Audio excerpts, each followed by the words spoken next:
கரூரில் தனியார் கல்லூரி பேருந்து மீது சரக்கு ரயில் மோதி விபத்தில் 25 மாணவ மாணவிகள் காயமடைந்தனர். கரூர் மாவட்டம் வெள்ளியணை அருகே ரயில்வே லெவல் கிராசிங்கை கடக்க முயன்ற தனியார் கல்லூரி பேருந்து மீது ரயில் மோதியது. இந்த விபத்தில் பேருந்தில் பயணித்த கல்லூரி மாணவ மாணவிகள் 25 பேர் காயமடைந்தனர். உடனடியாக அவர்கள் மீட்கப்பட்டு கரூர் அரசு மருத்துவமனையில் அனுமதிக்கப்பட்டனர். அவர்களுக்கு சிகிச்சை அளிக்கப்பட்ட நிலையில் முன்னாள் அமைச்சர்கள் செந்தில் பாலாஜி, எம்.ஆர். விஜயபாஸ்கர் உள்ளிட்ட அரசியல் கட்சி தலைவர்கள் நேரில் சந்தித்து நலம் விசாரித்தனர். பேருந்தினுடைய பின்பகுதி ரயில் மோதி 25 பேருக்கு இன்று காயம் ஏற்பட்டு கரூர் அரசு மருத்துவக் கல்லூரி மருத்துவமனையில் 23 பேரும் 2 பேர் தனியார் மருத்துவமனையில் அனுமதிக்கப்பட்டுள்ளனர். இந்த மருத்துவக் கல்லூரி மருத்துவமனையில் சேர்க்கப்பட்ட 23 பேரில் ஒருவர் தாங்கள் தனியார் மருத்துவமனையில் சிகிச்சை பெற்றுக் கொள்வதாக முதல் சிகிச்சையை எடுத்துக்கொண்டு சென்றிருக்கிறார்கள்.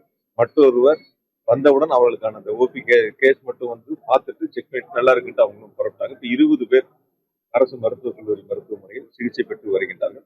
அதில் ஒருவருக்கு தலையில் காயம் ஏற்பட்டிருக்கிறது. அதுக்கு சிடி ஸ்கேன் எடுத்து மருத்துவர்கள் பார்த்துக் கொண்டிருக்கின்றார்கள். அந்த இடத்துல கேட் போட்டிருக்கணும், ஏன் போடல? ஒண்ணு இத்தனை வருஷமா போடாம இருந்திருக்கிறாங்க. பெரிய ஒரு மிஸ்டேக். இல்லைன்னா அந்த டைம்ல நீங்க ட்ரெயின் விடக்கூடாது.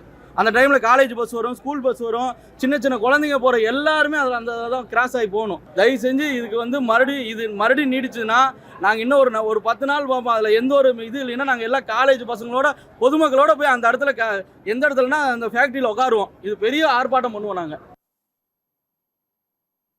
இந்நிலையில் கரூர் விபத்தில் காயமடைந்த மாணவர்கள் அரசு மருத்துவமனையில் அனுமதிக்கப்பட்டு சிகிச்சை அளிக்கப்பட்டு வந்த நிலையில் மாணவர்கள் அடுத்தடுத்து தனியார் மருத்துவமனைக்கு சென்றனர். அரசு மருத்துவமனையில் அனுமதிக்கப்பட்ட 25 பேரில் தற்போது 8 பேர் மட்டுமே அரசு மருத்துவமனையில் சிகிச்சை பெற்று வருகின்றனர். மற்றவர்கள் அனைவரும் தனியார் மருத்துவமனைகளுக்கு சென்ற நிலையில் அவர்களை அழைத்து செல்ல தனியார் ஆம்புலன்ஸ்களிடையே கடும் போட்டி நிலவியது.